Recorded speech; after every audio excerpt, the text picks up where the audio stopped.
Bom, exatamente 8 horas. Como diz o Dr. Ramon Nilson, né? Britânico, como a AME gosta de ser. Nosso primeiro presidente da AME sempre gosta de dizer isso para a gente. 8 horas, bateu o gongo, o Big Bang. Então, sejam todos bem-vindos a mais uma aula, debate, no nosso ciclo de palestras que nós chamamos AME para Todos, onde hoje nós teremos a honra de receber a nossa amiga e irmã Sueli, conhecida provavelmente de muitos de vocês, e aqueles que não a conhecem ainda, terá a honra e o prazer de beber dos estudos que ela realiza embasado na doutrina espírita, e que, com certeza, terá convites próximos, porque é sempre bom ouvir a palavra da Sueli. Eu estou elevando você, mas eu sei que ela não gosta disso, mas deixemos para ouvi-la. Bom, a AME, como todos já sabem, realiza essas palestras na segunda quarta-feira de cada mês. Excepcionalmente, esse mês, a gente está realizando nessa terça-feira, por conta dos horários que foram possíveis.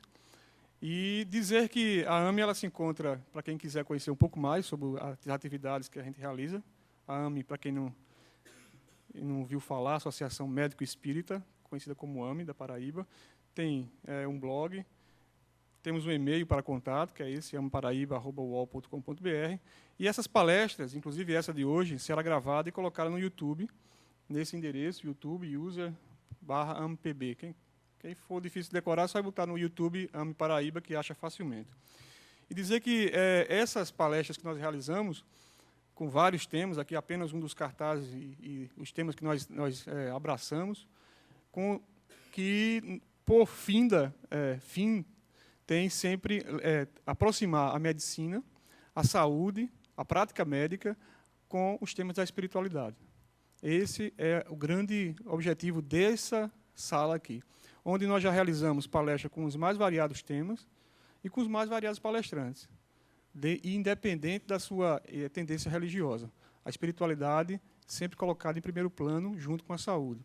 Então, a gente já recebeu evangélicos falando palestras aqui, espíritas, que é o grande número de palestrantes, e a plateia, com certeza, não se restringe a espíritas, como eu sei. Né? Temos convidados aqui católicos, que, com certeza, e evangélicos, provavelmente, e as demais tendências religiosas.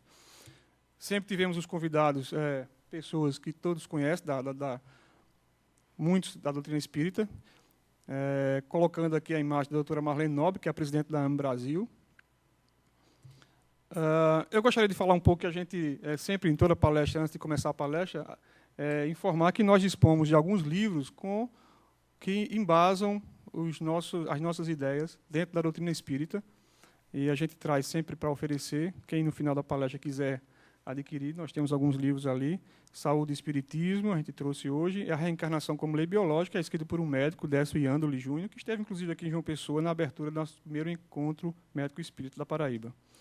Hoje, sem mais delongas, gostaria de apresentar a nossa palestrante, a Sueli Cavalcante, que falará sobre o tema Uma síntese da interação entre a matéria e o espírito.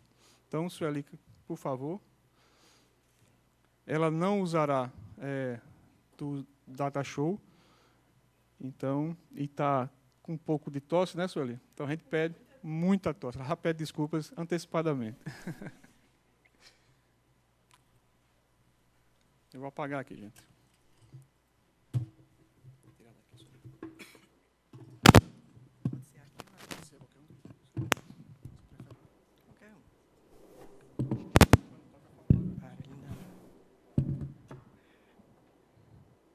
Minhas irmãs, meus irmãos, eu só sei falar assim. Que esse nosso momento nos seja concedido humildade, entendimento e muita compreensão.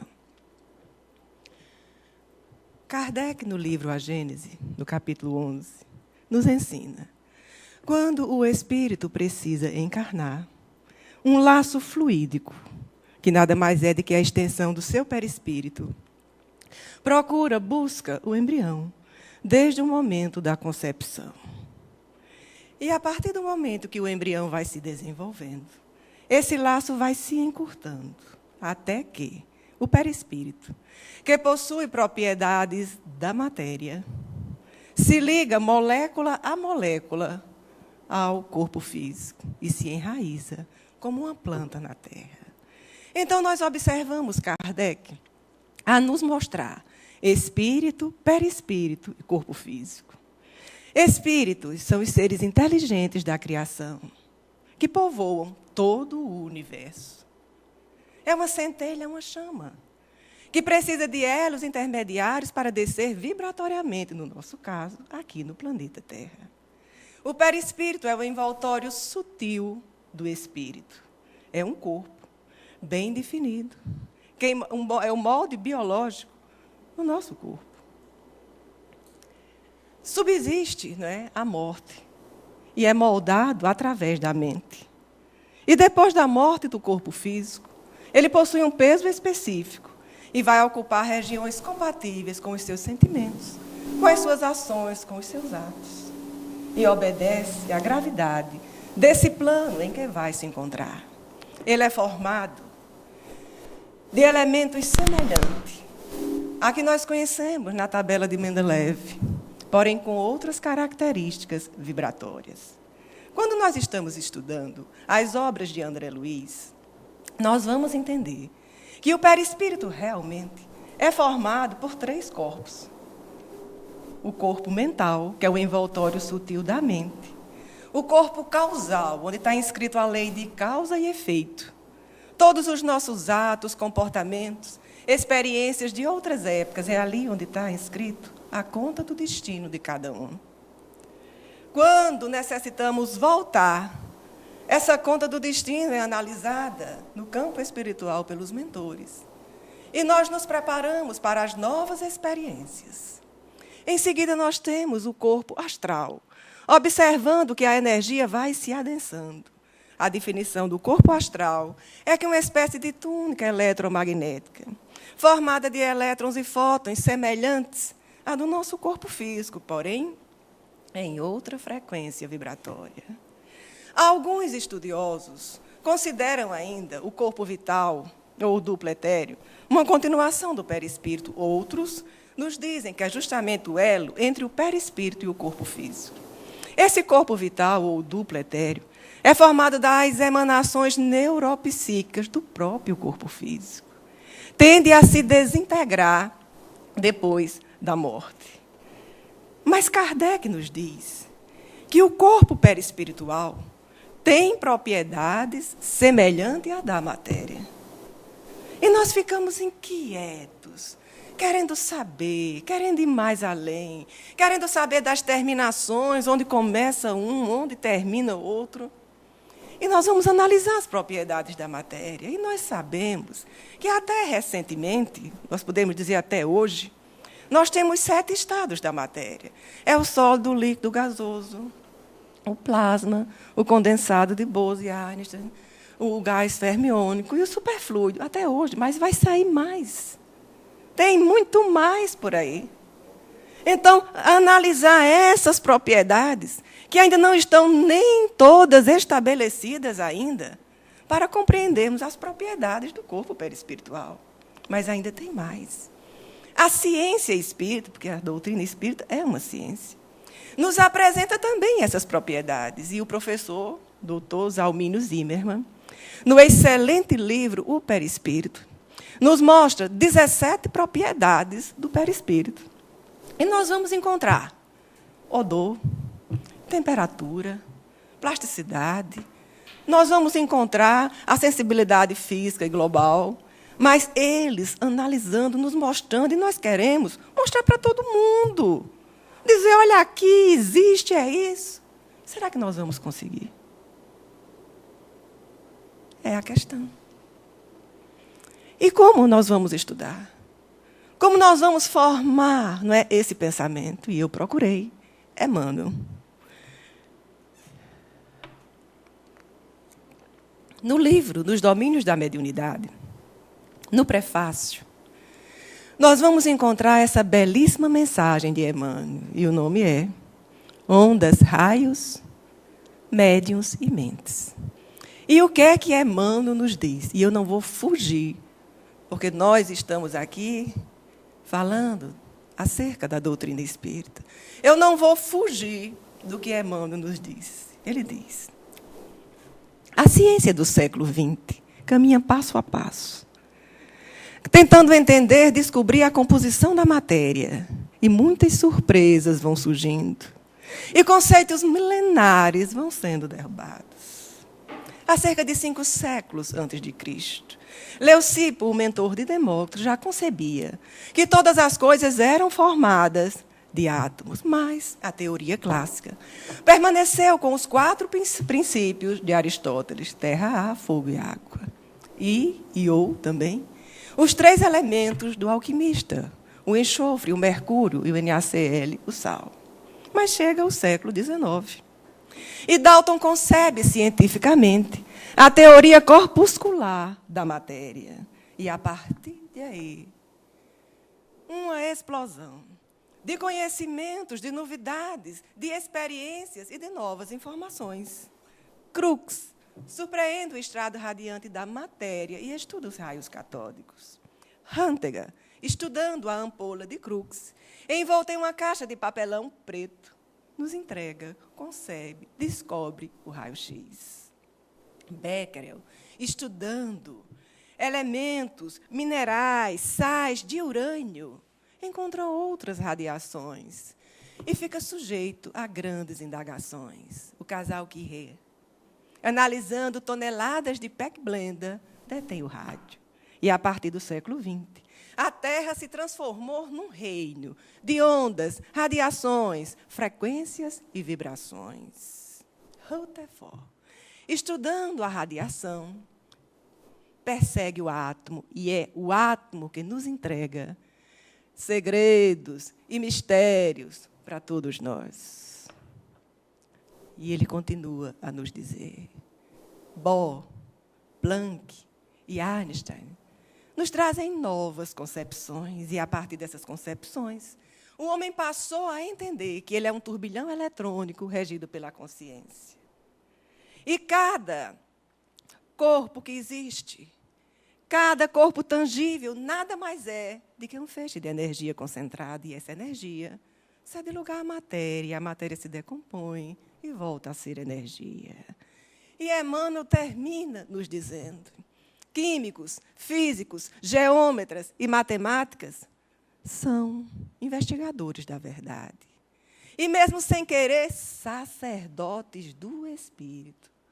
Porque, graças aos seus trabalhos, às suas pesquisas, às suas descobertas, é que o ateísmo e o materialismo desaparecerão por falta de matéria que comprove a sua existência. E nos diz: os laboratórios são templos onde a ciência é concitada a serviço de Deus.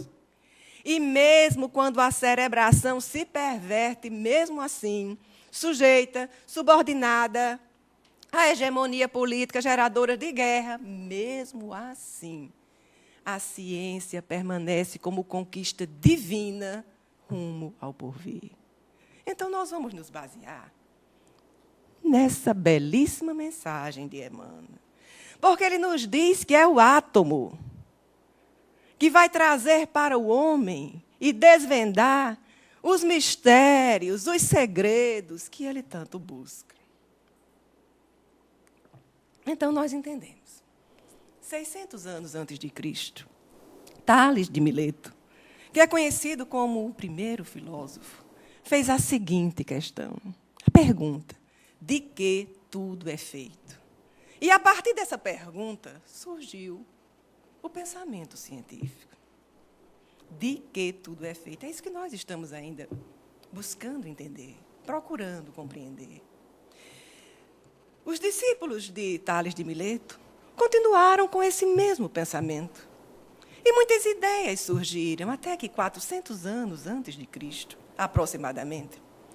Porque há sempre, não é, Leucipo Demócrito, é que quando o discípulo descobria alguma coisa, o mentor se apropriava. Então, nós vamos encontrar, muitas vezes, como no caso, Emmanuel cita os dois, Leucipo e Demócrito. Mas nós vamos encontrar Demócrito, segundo a história, passeando à beira-mar. E olhava a areia de longe, parecia compacta. Mas, quando chegava, estavam lá os grãozinhos de areia. Chegava no mar, estava lá a imensidão. Mas podia tirar as gotas e pensava, será que eu vou conseguir um grão de água? E, segundo a ciência, Demócrito teve uma das intuições mais fantásticas da ciência. Tudo é feito de átomos, partículas indivisíveis. E sugeriu também um modelo. Para a água seria uma esfera, para o fogo pontiaguda, mas 14 anos antes de Demócrito desencarnar, nasce Aristóteles. E Aristóteles é considerado o maior filósofo de todos os tempos. E Aristóteles traz os 4 elementos, porque já existia Empédocles. Foi quem imaginou que tudo era feito com os 4 elementos. Só que Aristóteles traz terra, ar, fogo e água, e ainda coloca propriedades. Quente, frio, úmido, seco, e cria uma linha divisória ali na Lua, o que está abaixo da Lua, esses 4 elementos. Mas o que está acima não obedece a essa lei. Existe uma quintessência, que ainda hoje nós chamamos quintessência, que é o éter. E prevaleceu esse pensamento de Aristóteles. Mas Emmanuel também nos cita os 3 elementos dos alquimistas. Os alquimistas, que muitas vezes nós imaginamos, e alguns dizem aí, parecem loucos, eram sábios.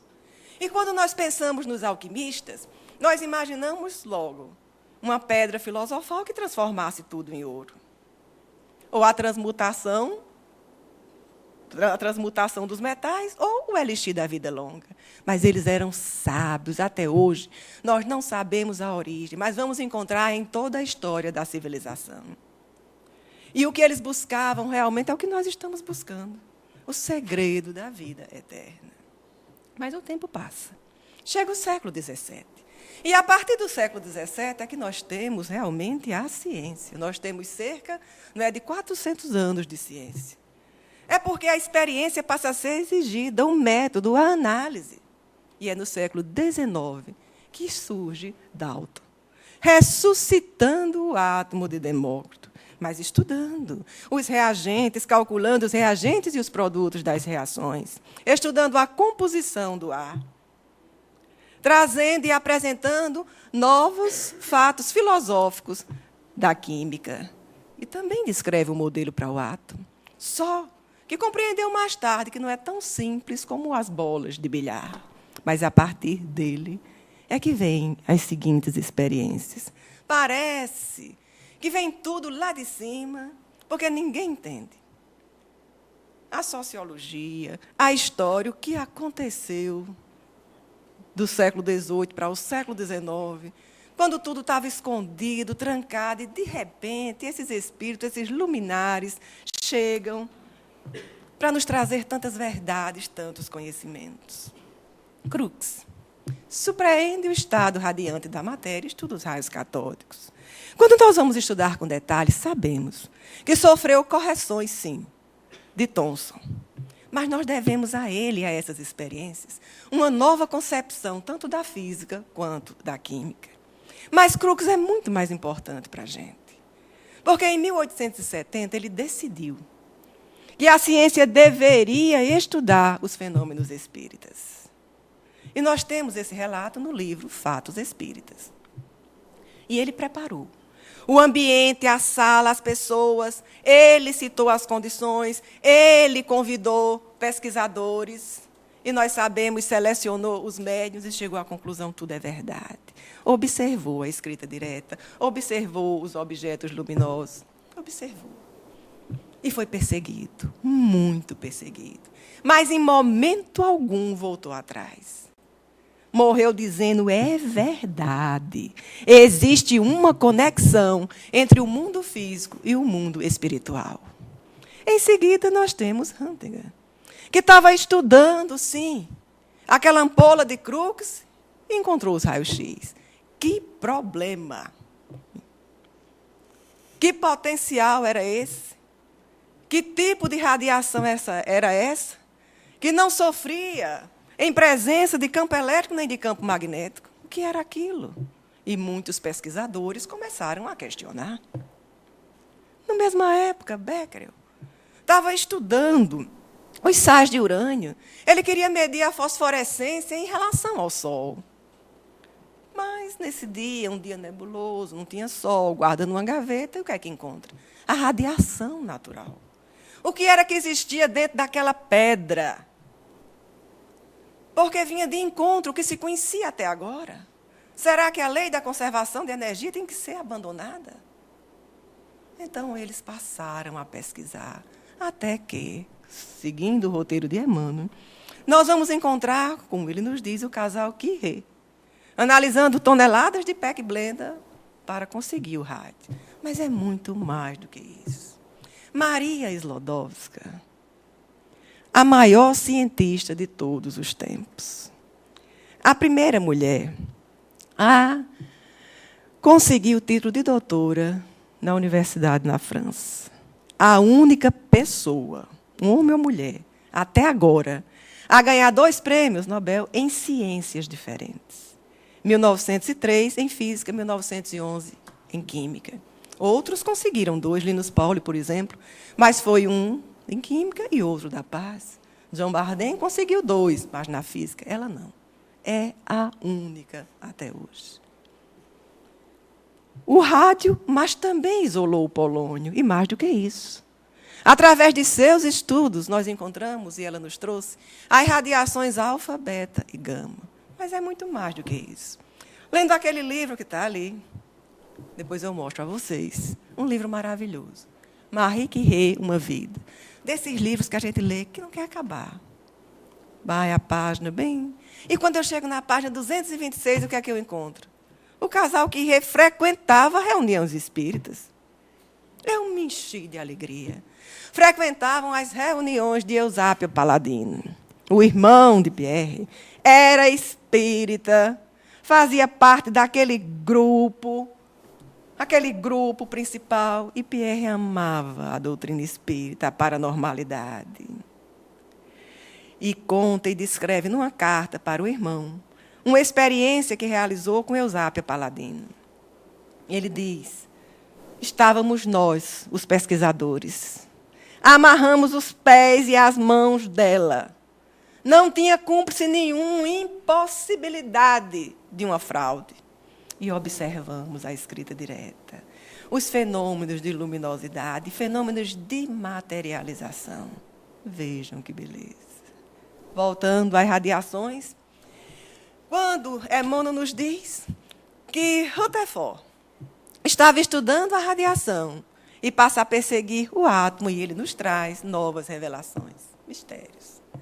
Na realidade, Rutherford estava estudando as partículas alfa, que Marie havia descoberto. Ele queria medir a velocidade das partículas, porque a radioatividade tomava conta do ambiente. E ele pensava, ora, o átomo deve ser como Thomson disse que era. Aquele pudim de passa, uma esfera positiva e os elétrons mergulhados uniformemente. Ou então, como Antaro Nagaoka tinha dito, o modelo saturnino, a massa, né, enorme, os prótons, os elétrons ao redor.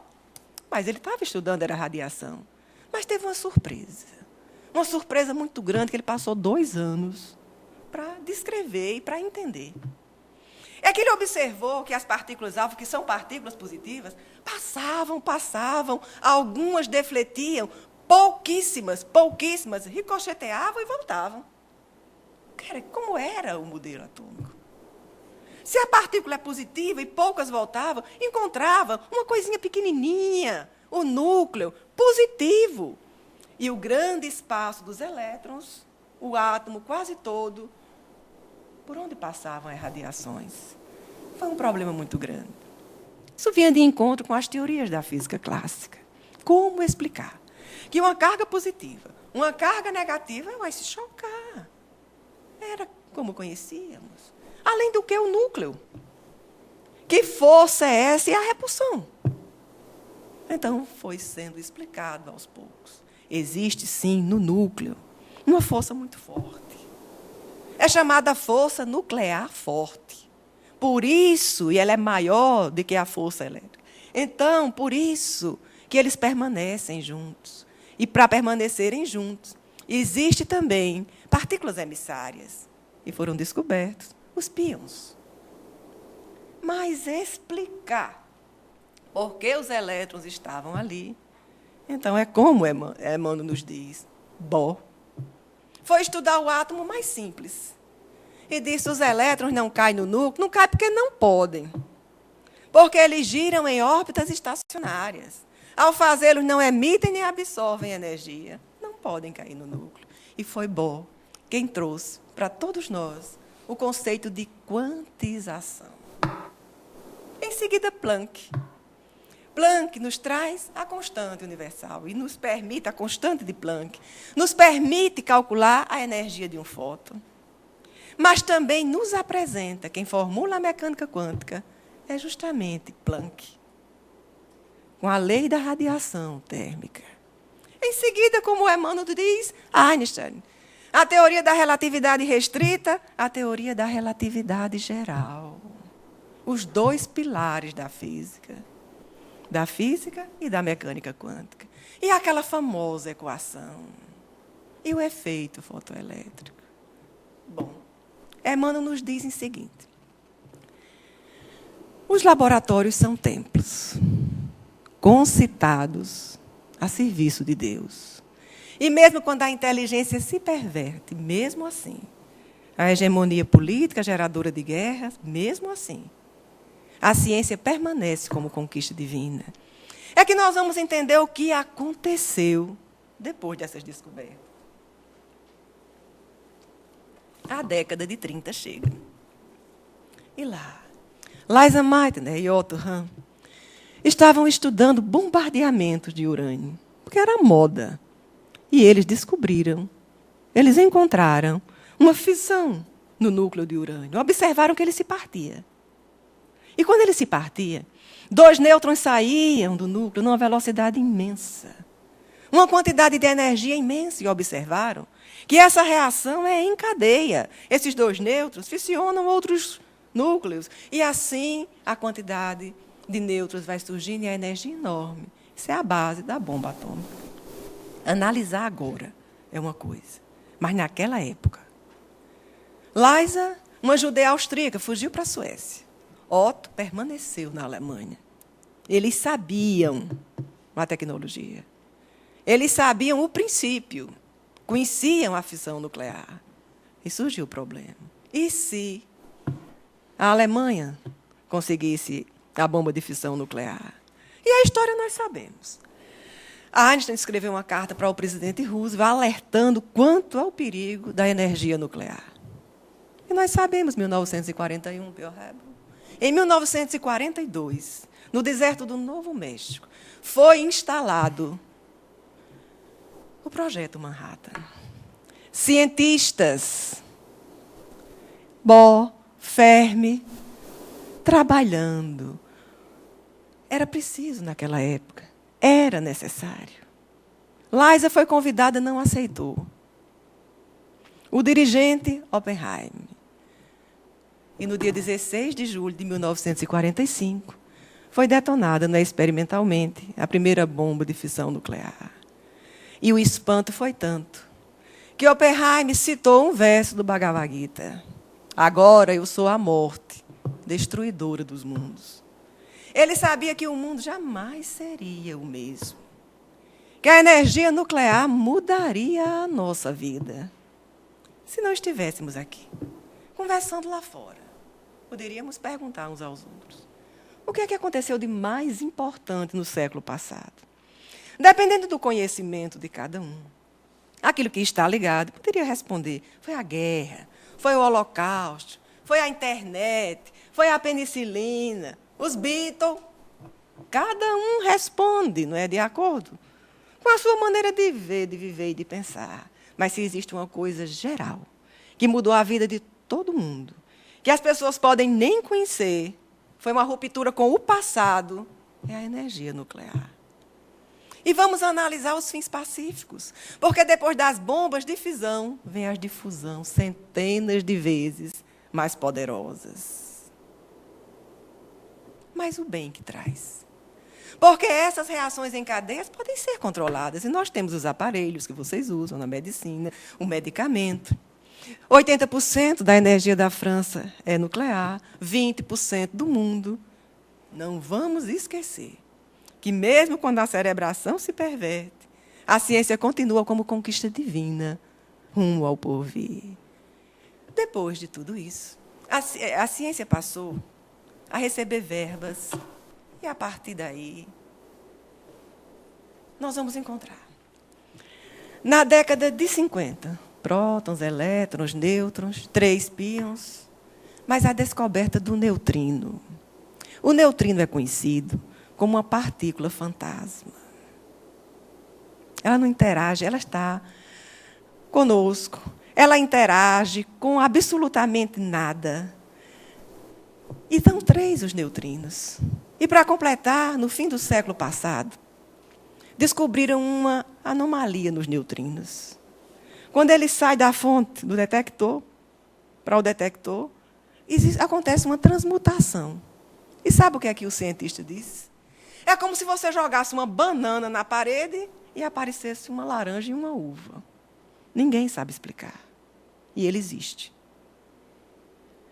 Por segundo, nós recebemos do Sol 300 trilhões de neutrinos. Nem percebemos. Os neutrinos tomam conta do ambiente. E ninguém sabe, mas existe. Porque foi isolado no laboratório. Ele existe. Mas a ciência não sabe explicar. E nós adoramos as coisas que a ciência não sabe explicar. Porque aí nós vamos buscar explicar com o que nós conhecemos da ciência espírita. Quais são esses neutrinos? Esses trilhões? Não são raios cósmicos, não. Raios cósmicos vêm das explosões das supernovas. Contém principalmente prótons e outras coisas mais. Mas foi analisando justamente os raios cósmicos que o físico Carl Anderson descobriu outro segredo que incomoda muito a ciência. O positron, que é a antipartícula do elétron. Através de equações, já se sabia que isso poderia acontecer. Mas comprovar, a antimatéria existe nos raios cósmicos e existe também em bombardeamento nos laboratórios. Mas como comprovar? Dirac, estudando a teoria da relatividade restrita, estudando o movimento dos elétrons, na sua equação encontrou 2 soluções. Uma para o elétron e outra para uma partícula semelhante ao elétron, porém com a carga oposta. Que partícula é essa? Ele pensava que era o próton. Não é. É a antipartícula do elétron. É a antimatéria. Então, Dirac chegou à conclusão fantástica. O casamento da mecânica, da teoria relativista estrita com a mecânica quântica, nos apresenta a antimatéria. Só que, na equação dele, a quantidade de matéria tem que ser igual à quantidade de antimatéria. E existe uma assimetria no universo que ninguém consegue entender. Não tem tanto assim. E se tivesse, nós não existiríamos. Porque quando a matéria se encontra com a antimatéria, raios gamas. E é isso que a equação de Einstein nos diz. A famosa equação que nós observamos nas camisas, nas bandeiras, nos muros. É justamente isso que ela nos diz. Matéria e antimatéria se decompõem em fótons, mas o fóton também se decompõe em matéria e antimatéria. E, a partir daí, muitas e muitas e muitas partículas surgiram. Na década de 60, não mais prótons nem elétrons. A força nuclear forte é composta de quarks, e são muitos, Zap, Dal, Top, Charme. É a combinação deles, não é, que nós temos os prótons e os nêutrons. Até que a física de partículas, porque foi necessário criar uma física para isso, a física de partículas nos apresenta o modelo padrão. O modelo padrão com 12 partículas de massa e 13 de força. Mas é incompleto. é incompleto e durante muito tempo se tentou descobrir alguma coisa que explicasse a origem da matéria. O que faltava era a partícula de Higgs, que nós sabemos foi construído o grande Colisor de Hadrons há 2 anos, 3 anos atrás. Mas até chegar a essa partícula de Higgs, em 1993, Leon Lederman, prêmio Nobel da Física de 1988, escreveu um livro. A partícula Deus. A partícula Deus. Se o universo é a resposta, qual é a pergunta? Mas ele conta nesse livro. Quando ele foi levar para o editor, sabe como era o nome? A partícula maldita. De tão difícil que era de encontrar. Complicada. E o editor disse, não vou botar isso, não. Partícula maldita. Se é difícil de encontrar, vamos botar a partícula Deus. Mas o que aconteceu? Começaram a chamar a partícula de Deus. A teologia, os místicos, os esotéricos tomaram conta como se fosse descobrir absolutamente tudo com essa partícula. É a partícula Deus, porque era difícil de encontrar. E nós sabemos, 2012, a experiência foi realizada. Vamos esperar. Esperaram 1 ano com pesquisa, para ver se é verdade mesmo. 2013, tudo indica que é bóson de Higgs. Mas vamos começar os experimentos. Analisar as medidas, analisar as propriedades. Então, não é terminou, resolveu. É isso que nós nos questionamos. E será que a física de partículas vai terminar aí? A resposta não. Porque tem coisas que não se explicam ainda. Não se explica a matéria escura, não se explica a energia escura, e nem se explica a antimatéria, a assimetria, porque é para aparecer em pé de igualdade. Então, nós vamos entender que quanto mais nós estudamos, nós pesquisamos, nós vamos atrás, surgem mais indagações. O que é a matéria escura? O que é isso? Há muito tempo, no século passado, se sabia que existia uma matéria invisível. Mas, em 1970, os pesquisadores, fazendo análise, nas galáxias, por que as galáxias giram tão rapidamente? Então, descobriram que, em volta a ela, existe uma matéria, que eles chamaram não mais de matéria invisível, matéria escura. E o mais surpreendente, essa matéria não é feita de átomos. Porque tudo que nós conhecemos é feito de átomos. Não é feita de prótons nem de elétrons. Então, o questionamento é muito grande. Isso tudo é muito recente no mundo científico. Se não é feita de átomos, meu Deus, é feita de quê? Que a gente não conhece, que a gente não sabe. E a energia escura? Foi agora. Em 1998, cientistas da Califórnia e da Austrália lançaram os seus telescópios nos céus, procurando, buscando supernovas em galáxias bilhões de anos-luz, para que, através da luminosidade, se pudesse medir a distância entre elas. Foi que descobriram a expansão do universo. Tem alguma coisa esticando geometricamente o universo, numa velocidade maior do que a velocidade da luz. O que é isso? É a energia escura. E o que é a energia escura? Não se sabe ainda. Sabe que ela está aqui entre nós. Passa pelos objetos, pelos planetas, só afeta a expansão do universo.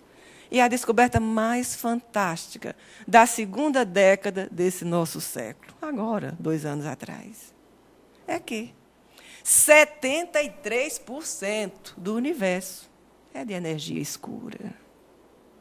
Que 23% é de matéria escura. 4% de átomos. Tudo que a gente falou até agora. 4%.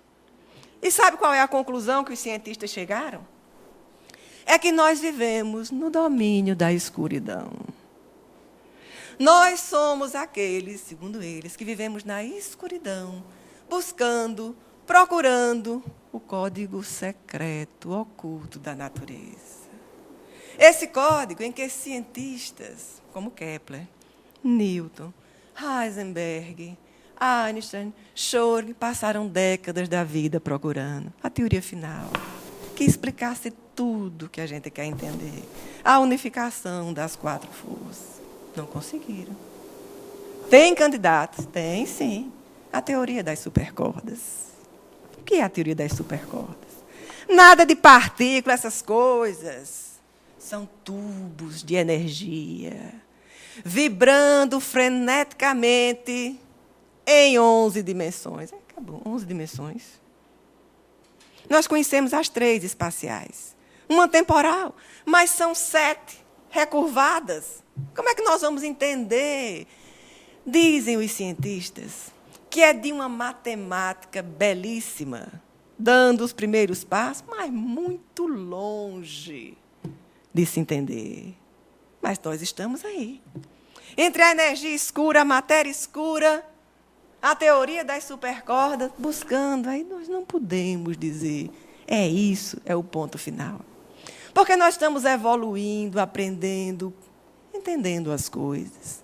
Nós compreendemos o que Calderaro nos diz no livro, no mundo maior.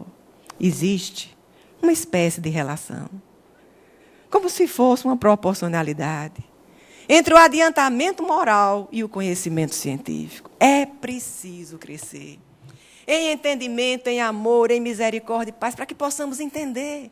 Tudo na vida é uma questão de percepção. Talvez esteja tudo tão claro. Talvez a espiritualidade já nos tenha dito, mas falta, como Emmanuel diz muitas vezes nos seus livros, não tenho como explicar, porque não poderia entender. Falta ainda alguma coisa. Talvez falte amor, entendimento, compreensão. Mas esses nossos irmãos continuam essa busca para trazer para todos nós o que nós necessitamos. A verdade, o conhecimento. Eles são, como Emmanuel nos diz, sacerdotes do Espírito. Investigadores da verdade. E nós aqui, batendo, buscando, procurando, querendo encontrar, porque ecoa na nossa mente uma frase que nos foi dita há muito tempo atrás. Conhecereis a verdade e ela vos libertará. Obrigada.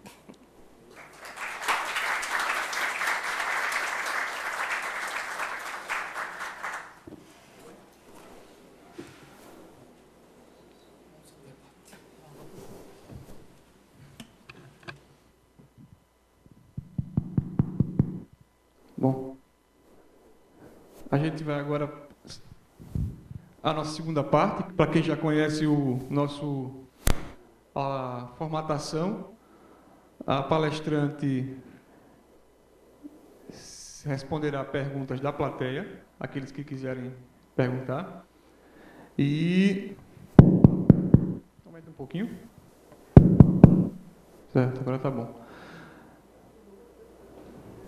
Primeiramente, um pequeno comentário sobre a palestra ali. Realmente, é esse o objetivo da AME, aproximar a ciência, e a gente teve realmente uma aula de ciência hoje. Para quem não está afeito à química e à física, Sueli, a gente realmente voltou aos bancos da academia, do segundo grau, do terceiro...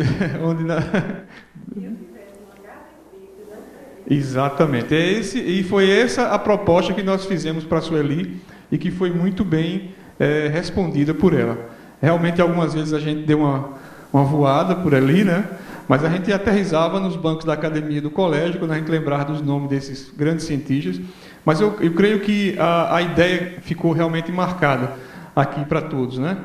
Que, pelo menos quando eu ouvi ela falar de Emmanuel falando sobre física da forma que ele falou, e levantando o nome desses cientistas, me veio à mente o que foi recentemente publicado, não sei se todos sabem aqui, as obras de André Luiz, com informações na área médica, que sempre foi dito, inclusive quando foi lançado alguns livros de André Luiz, na psicografia de Chico Xavier, era dito: Chico, não publica isso porque a ciência, você vai ser ridicularizado. Chico, não publica isso porque não é provado isso que está falando. Após 50 anos, ela é publicado um artigo científico numa revista internacional pelo médico Giancarlo Lucchetti sobre a obra de André Luiz, fazendo a correlação entre as informações de André Luiz com o que a ciência descobriu nesses 50 anos. Todas, que ele observou, bateram. Né? Então, quando Emmanuel fala muito dessas informações, com certeza, algumas coisas que ele fala ainda não podem ser realmente averiguadas, mas eu acho que está no caminho a partir da informação do médico que foi dado, que foi Chico Xavier. E aí eu abro o debate para todos. Quem se atrever ou quiser fazer a primeira pergunta, a gente faz 3 perguntas por rodada e aí fica mais fácil para ela responder. Se for uma pergunta um pouco mais complexa e demorada, a gente faz uma por uma. Dr. Ramon Nilson, abrindo, como sempre. Leva ali.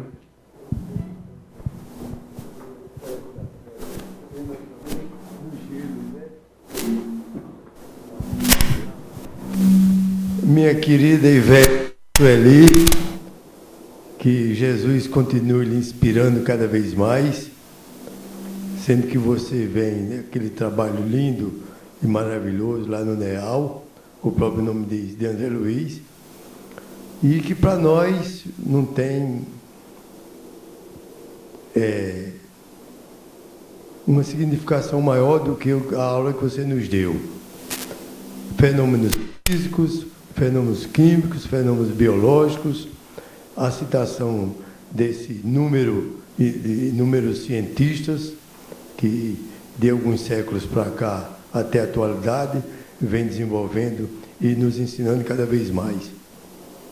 E evidentemente essa conexão que você falou começou logo com a parte do perispírito, corpo causal, corpo mental, corpo astral, e, evidentemente, as conexões que se entrosam com todos esses fenômenos. E, naturalmente, para quem estuda a doutrina dos espíritos, dentro dos postulados kardecianos, claro que nós temos que adentrar. E está aí as obras do próprio André Luiz. 18 volumes da vida dele, Domínio da Mediunidade, Mecanismo da Mediunidade, são bem explícitos. Sem falar nos fenômenos mediúnicos. Só queria endossar a minha satisfação e acredito que todos aqui presentes, toda a diretoria, então, Felipe conosco, dizemos, volta maravilhosos que você tem sempre implementado.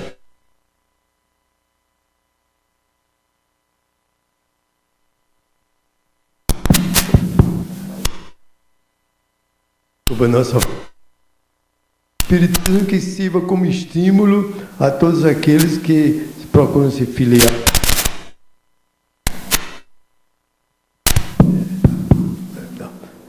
Grato por todos. Nós queremos, então, não temos nenhuma pergunta a lhe fazer, porque foi muito clara, muito objetiva, muito transparente, e ter seu estudo, sua pesquisa, então, de valiosa concepção.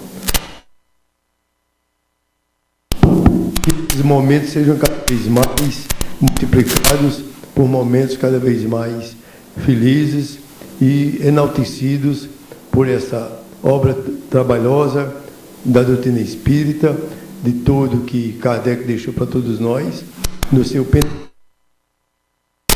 Jesus lhe proteja e Deus lhe pague. Graças a Deus.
63% matéria escura e 4% teatro no universo todo.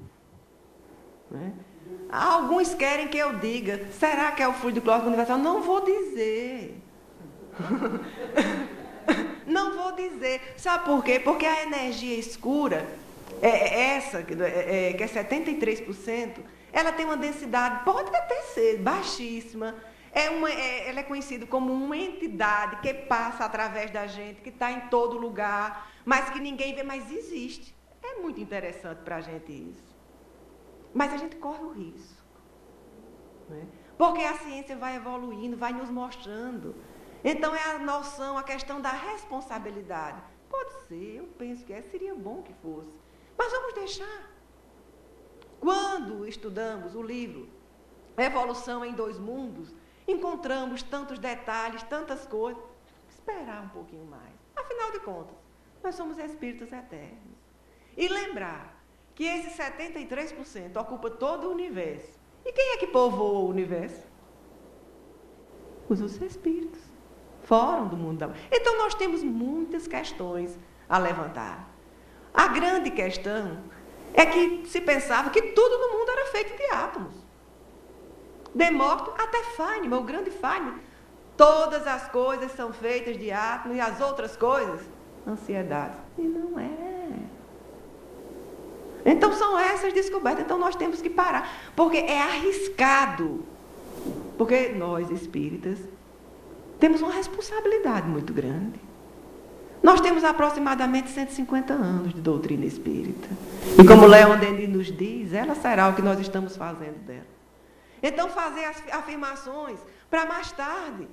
Porque até na própria ciência.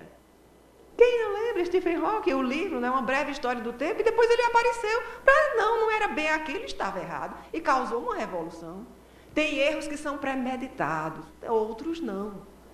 Então, é conveniente ter paciência e esperar. Eu convivi, um orientador meu da Unicamp, inclusive ele esteve aqui, realizou algumas palestras, inclusive no NEAL, quando ele estava aqui.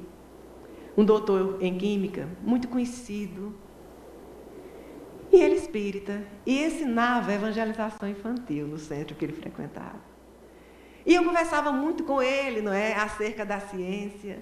E ele dizia, Sueli, te acalma. Nós temos a ciência espírita, criatura. Deixa isso para de dia, quando a gente estiver trabalhando, vamos estudar a ciência espírita.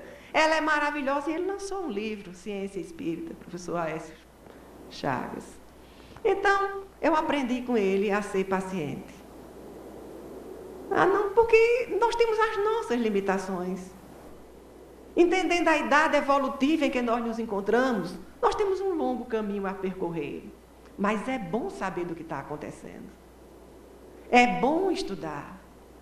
E tem os meus segredos, que eu acho e também não digo. Porque eu ainda não tenho certeza. Como é que a gente vai sair dizendo por aí? Porque eu que disse, olha, está vendo? Aquele espírito está ali. Não, paciência. Então, vamos devagar. Mas isso aí é certo. 96% do universo, para a ciência, o nível que nós estamos, é desconhecido. E isso chocou a cosmologia de tal maneira que um dos maiores cientistas de todo o tempo chegou a dizer, numa palestra, eu acho que a gente sempre esteve errado. Eu acho que tudo está errado. E tiraram ele, afastaram ele. Eu acho que está tudo errado. Nós temos a física do século XVII, a física do século XX. Agora, esse século, é para a medicina. Da mesma maneira que foi a energia nuclear, não é o século XX, esse século, os cientistas, os pesquisadores, aqueles que vêm das regiões sublimes, é para o desenvolvimento da medicina. Será? Assim como nós temos o que era que mais nos interessava no tempo de Crookes, de Pierre, era descobrir esses fenômenos. Hoje a gente nem está mais aí para esses fenômenos, nós já sabemos que existe. É como se a doutrina espírita no século XIX, a doutrina espírita do século XX, do século XXI, é a evolução. Nós não vamos parar, não vamos estacionar, progredir. Progredir sempre. Então, é paciência, é olhar para o passado e agradecer. Porque eles trouxeram a ciência até os dias de hoje e compreender que novas descobertas virão. É uma questão de raciocínio, é uma questão de mente, é uma questão de entendimento. Abrir o coração, não é? Para entender e compreender o quanto diminuto nós somos ainda, apesar de eterno. Porque só conhecer foi chocante. 4% é muito pouco. Quem mais? Alguém quer fazer? É que nem aquela aula, viu, Sueli? Todo mundo entendeu tudo, ninguém entendeu nada, né? Estão com medo de fazer aquelas correlações entre o espiritismo e o que você falou. Doutor Guilherme.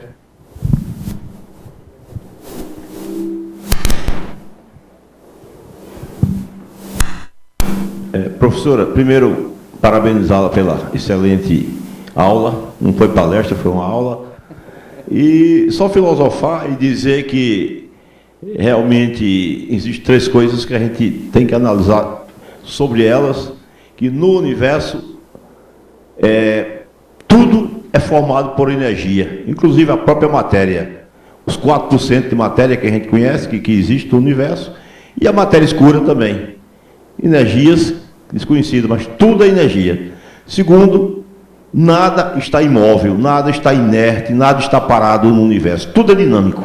Não existe lugar para preguiça no universo. É tudo dinâmico, inclusive nossos átomos, os átomos dos nossos corpos físicos, estão todos em movimento. Tudo é dinâmico. E terceiro, não existe o acaso. Tudo é regido por leis universais perfeitas. Não cai uma folha de uma árvore, não voa uma mosca. A gente não encontra uma pessoa na rua que não seja regido por leis, muitas das quais a gente conhece, e muitas outras serão descobertas durante as próximas décadas, os próximos séculos. E é isso que eu estou falando. E voltando ao questionamento da energia escura e da matéria escura, que em constante e contínua expansão, de bilhões de quilômetros por hora, a gente sabe que, como você mesmo falou, que existem dificuldades para se colocar termos para situações que não existem ou que estão surgindo. Criar o termo, criar o nome, adequar esse nome àquela situação, aquele fato, aquele fenômeno. E eu acho que o termo que hoje a ciência, a astrofísica está usando, de energia escura, matéria escura, Kardec, através do Livro dos Espíritos, eu acho que usou muito bem para 200 anos atrás, de fluido cósmico universal. Não tem um termo mais genérico do que esse, fluido cósmico universal. Muita coisa pode se enquadrar aí, né? Agora, um termo técnico, um termo especializado, o termo de acordo com a física quântica, com a astrofísica, aí é outra história. Mas que é realmente um fluido cósmico universal, que permeia todo o universo, que expande o universo, que está em tudo e compõe tudo. Aí resta o quê? A ciência chegar ao final da questão e saber o que é, de onde vem, como se forma, quem forma. Aí são questões filosóficas para os próximos séculos, né? E eu acredito que este século que se inicia, provavelmente é o século do espírito. É o século da espiritualidade, em que a gente vai ter esse caos que está existindo no universo. Esse caos vai ser ultrapassado. É outra lei universal: o mal jamais vence o bem. Ou seja, a ordem jamais será vencida pela desordem. Inclusive as guerras acontecem para isso, mais das vezes, para repor a ordem. E que eu acredito que após passar desse tumulto, e a ciência vai voltar dos laboratórios, que são santuários de pesquisa, nos hospitais, nas escolas, e começar a ver o outro lado da vida. E ver que a vida não é... A morte é um fenômeno. O nascimento é um ritual de iniciação. A morte é um ritual de transformação. Mas ninguém morre. Na energia, a energia e a matéria se misturam e se transformam. E a natureza, ou o grande arquiteto do universo, ou Deus, ou o termo que se queira usar, não ia fazer nada que não tivesse uma finalidade, e não ia fazer nada para se destruir. Eu acredito que este é o século que lá para o ano de 2100, 2150, a gente já está sabendo muita coisa. É mais um comentário do que uma pergunta, né? Obrigado, Guilherme. Tem uma pergunta ali?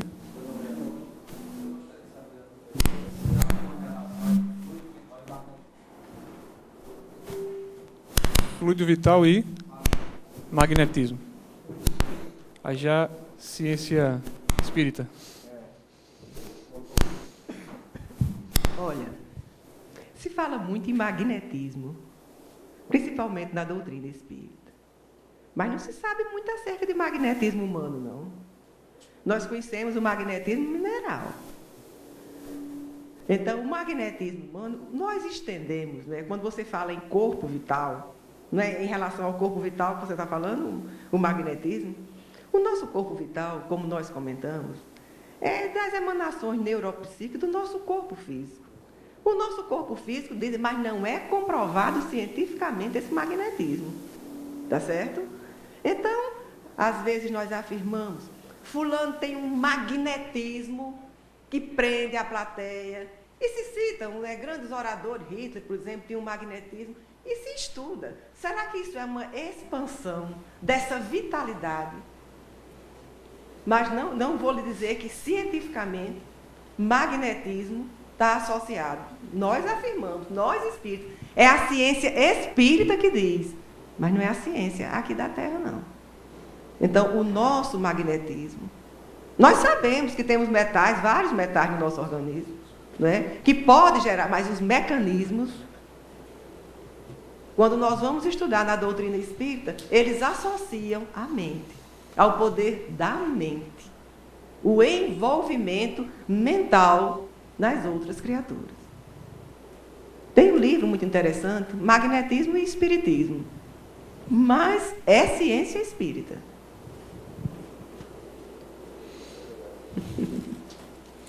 Gostaria de lembrar que está sendo transmitido pela internet, no canal Rede Amigo. Então, nós temos pessoas que estão assistindo também, viu, professora? E aí, se puder falar no microfone sempre, é interessante.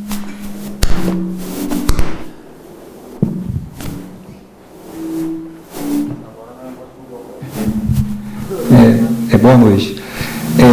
Pela palestra quase que toda, você falou muito em física, né?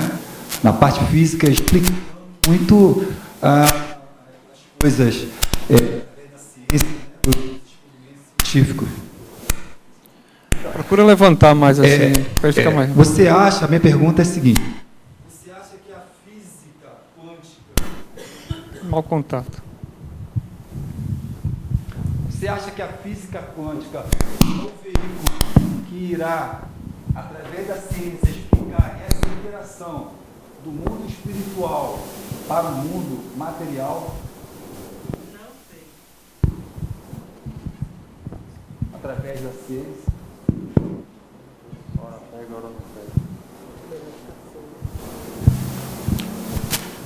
Aproveitando, senhor, esse termo física quântica, ele é muito mal utilizado, usado de uma forma muito abrangente, que para explicar tudo, como se fosse um apanágio geral.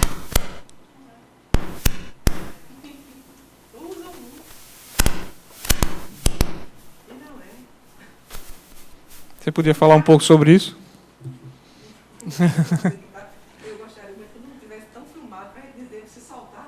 Então, a gente desliga a câmera aqui para...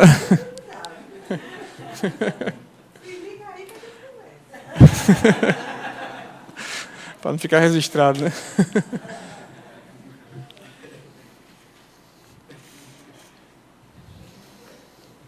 Cadê o microfone? Ajeitou?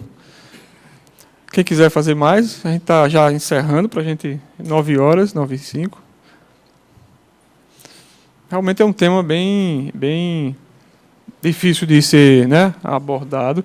E só lembrando que, quando eu convidei Sueli, só para a gente registrar isso, ela pediu, 2 meses para estudar isso aqui, porque realmente... Mas porque realmente o tema é difícil, né, é complicado, mas mesmo ela sendo professora da área de Química, E para fazer essa interação entre... E não falar o que ela sempre diz para mim, para a gente, né? Não falar o que não deve ser dito, o que não está provado, para não ficar falando coisas que sem provas. E aí você pode comprometer o espiritismo. Uma síntese da interação matéria e espírito. Uma síntese. Bom é a gente falar. Se transformar, acalmar, dar grandeza. Falar de amor, de paz, de misericórdia, de entendimento. Da possível transformação das nossas vidas. Como o bem faz bem a gente. Então, nas palestras, nós sempre colocamos 20% de ciência, ou 15%, 20% ou 15% de filosofia e evangelho. Porque foi perguntado a Emmanuel. Está lá no livro Consolador.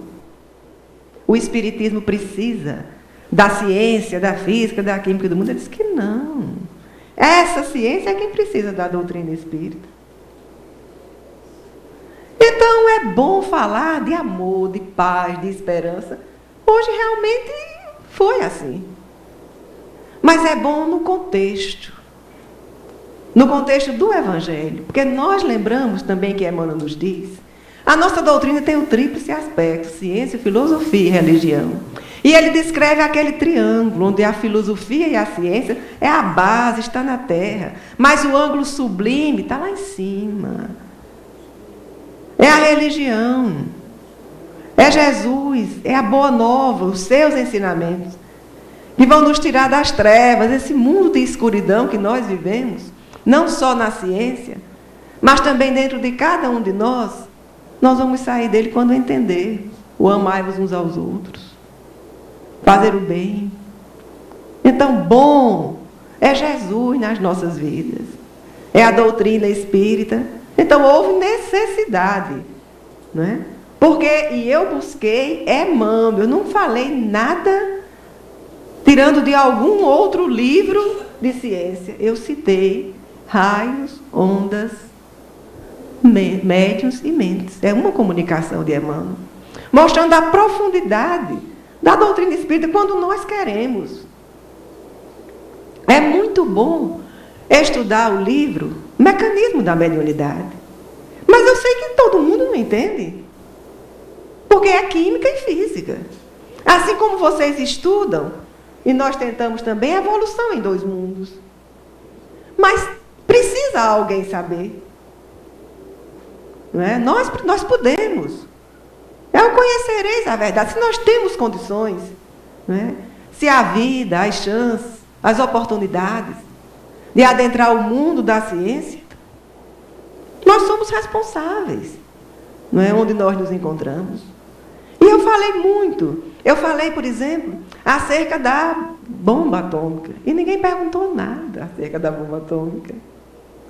Porque nós assistimos palestras onde os oradores dizem aqueles homens do Apocalipse, os destruidores. E eu cheguei no outro debate, quando me questionaram, você acha que foi Deus quem fez uma bomba, que foi em nome de Deus que foi feita essa bomba? E eu lembrei que nós temos uma bomba de fusão nuclear, que é o Sol. E quem fez o Sol? Nós copiamos, nós entendemos, nós estudamos. Quantos trilhões de hidrogênio está queimando aí? É uma bomba de fusão nuclear. Então, entender o mundo, a vida, entender as situações, as pessoas, compreender que existe ordem no universo. Ordem e disciplina. Que muitas vezes nós acreditamos no caos. Isso é ignorância de nossa parte. Tudo funciona a contento. Se nós temos problemas, dificuldades de outras épocas, nós precisamos resgatar do presente. Esse resgate significa evolução. Libertação significa crescimento. Mas tem alguém no comando. As coisas acontecem. O escândalo acontece. Ai de quem comete. Mas existe uma razão. Então, quando nós analisamos a ciência, o mundo, as situações, então nós compreendemos como a doutrina espírita nas nossas vidas, como ética, como ensinamento, como amor, como verdade, pacifica a nossa alma, acalma o nosso coração. E nós vamos entender, compreender os nossos irmãos.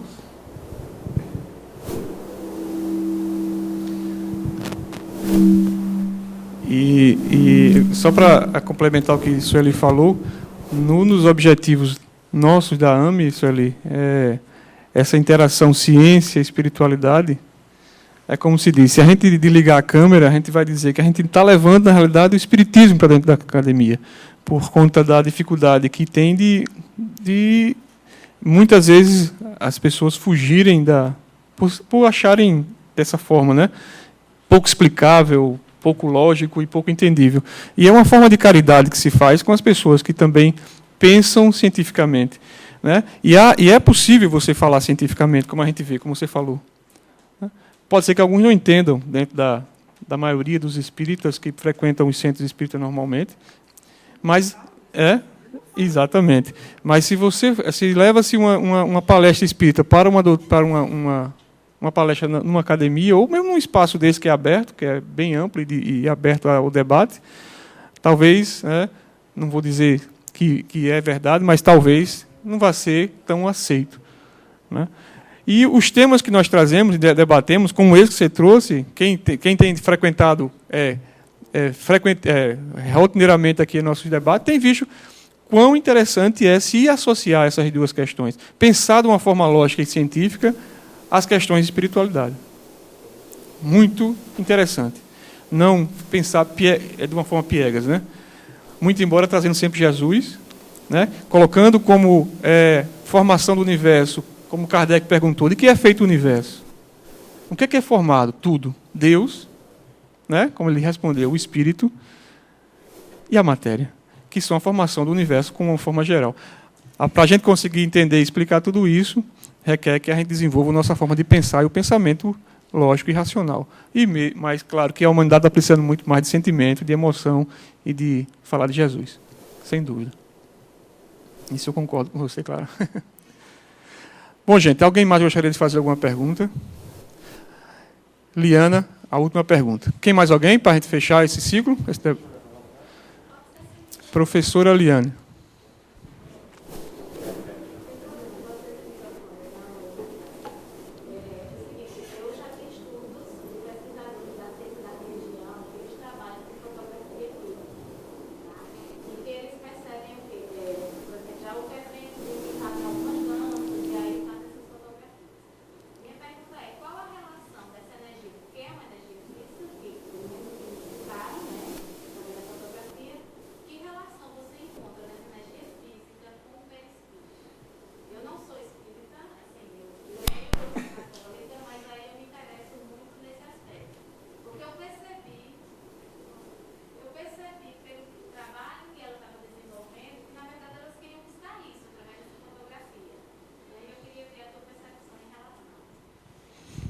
Na fotografia aqui, Lilian, que é justamente o corpo vital, é das emanações neuropsíquicas do próprio corpo físico.